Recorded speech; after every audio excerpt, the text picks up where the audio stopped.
Assalamualaikum Pak Ustaz. Waalaikumsalam warahmatullahi wabarakatuh. Amin ya rabbal alamin. Dan saya juga ditemani oleh sahabat saya Bang Jainuddin.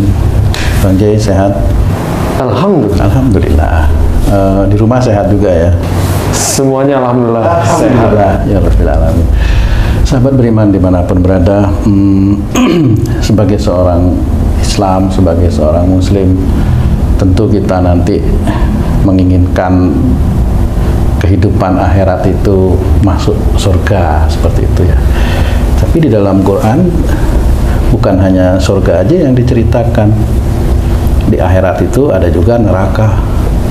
Nah, ini yang memang membahayakan lah ya, kalau na'udzubillah jangan sampai kita masuk neraka.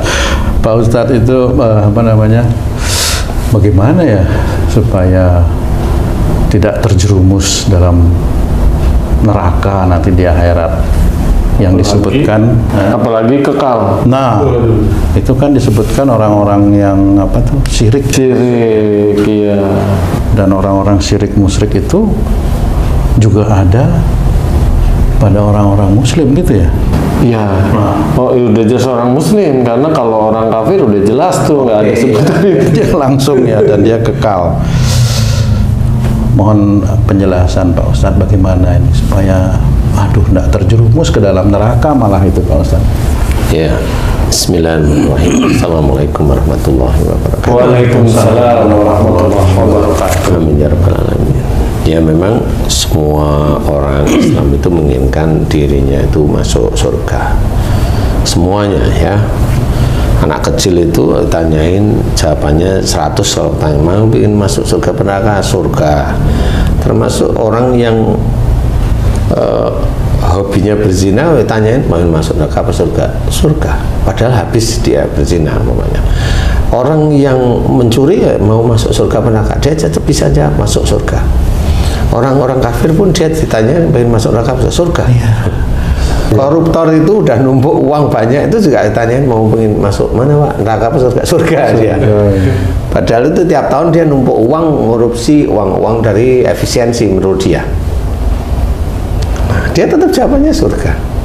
Tapi Allah tidak ketipu dengan mulut-mulut orang-orang yang seperti itu. Jadi unsurnya adalah satu, takwa. Inna akramakum indallahi atqakum. Jadi sesungguhnya orang yang mulia di hadapan Allah itu adalah orang yang bertakwa.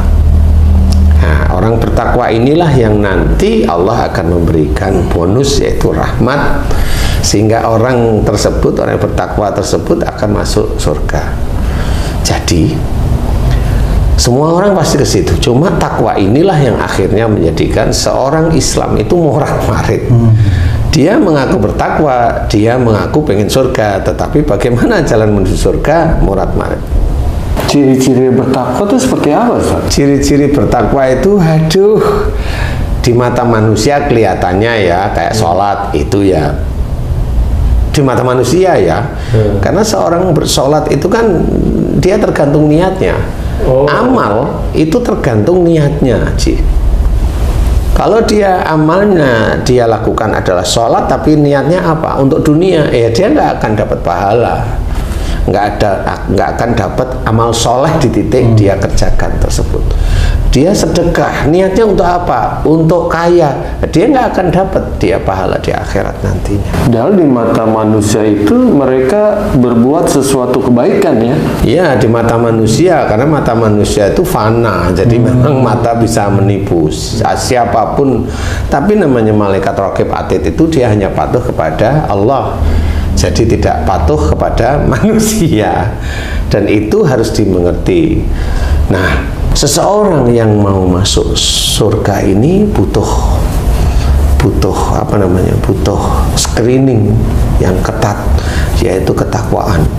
Memang orang yang banyak berbuat salah, kemudian dia tobatnya terlambat atau tobatnya kurang, karena apa? Karena imannya kurang, sehingga pada saat dia bertobat, dia mohon ampun kepada Allah Ta'ala, masih belum bisa menyelesaikan dosa-dosanya.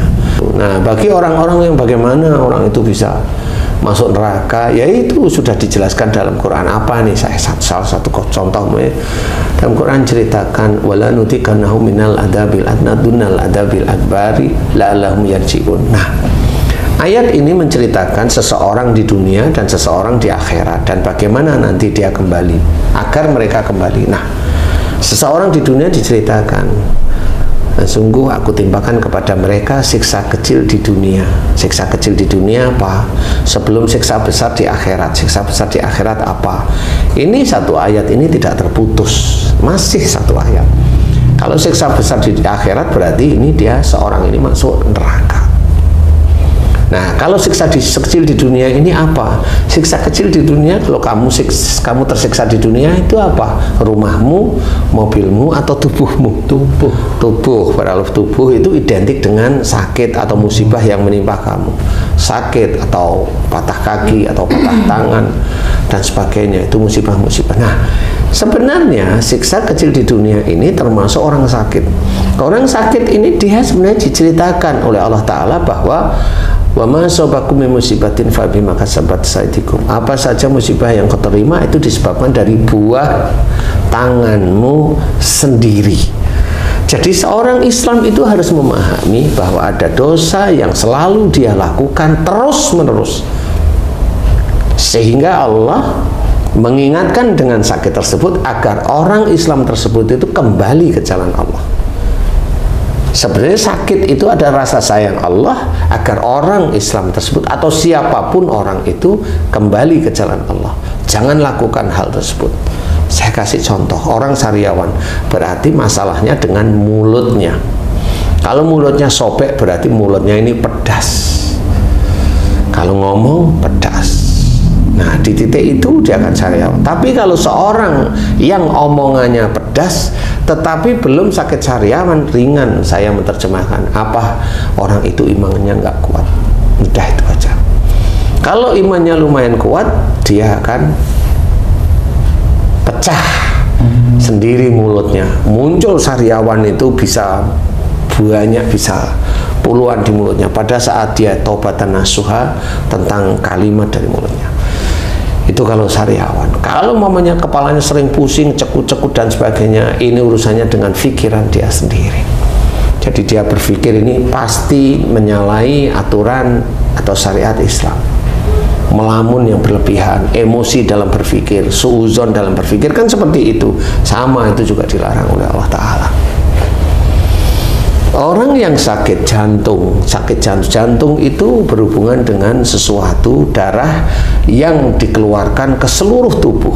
Darah dari tubuh yang tidak baik dicuci, ya, kemudian digabung dengan oksigen, kemudian digabung dengan jantung, dialirkan ke seluruh tubuh. Memompa, ya. Untuk memompa, berarti fungsinya jantung itu adalah untuk menggerakkan tubuh.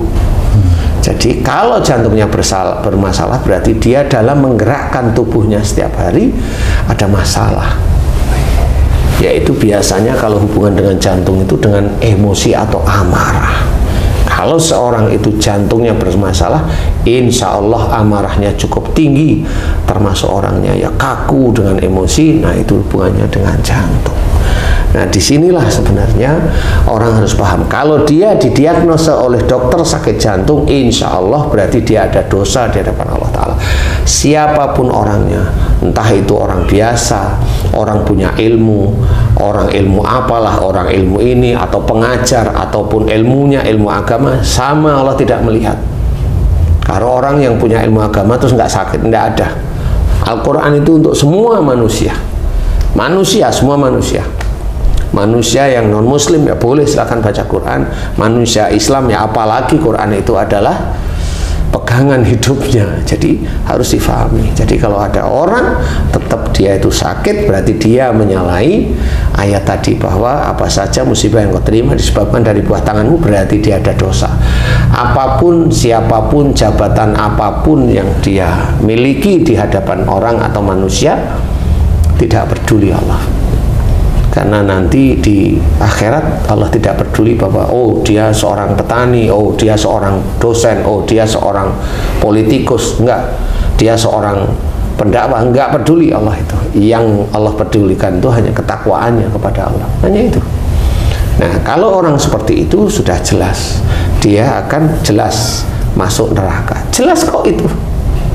Apalagi tobatnya, enggak pernah tobat tentang kesalahan dan dosa-dosanya. Dia kaku, dia happy aja dengan kekakuan. Dia keras, dia happy dengan kerasnya. Nah, kalau dia Islam, oh saya kan ngikutin sahabat Nabi yang namanya ini. Oh ya enggak boleh seperti itu. Yang kita lakukan kan sebenarnya harus mencontoh pada Rasulullah, lemah lembut dan sebagainya. Enggak bisa.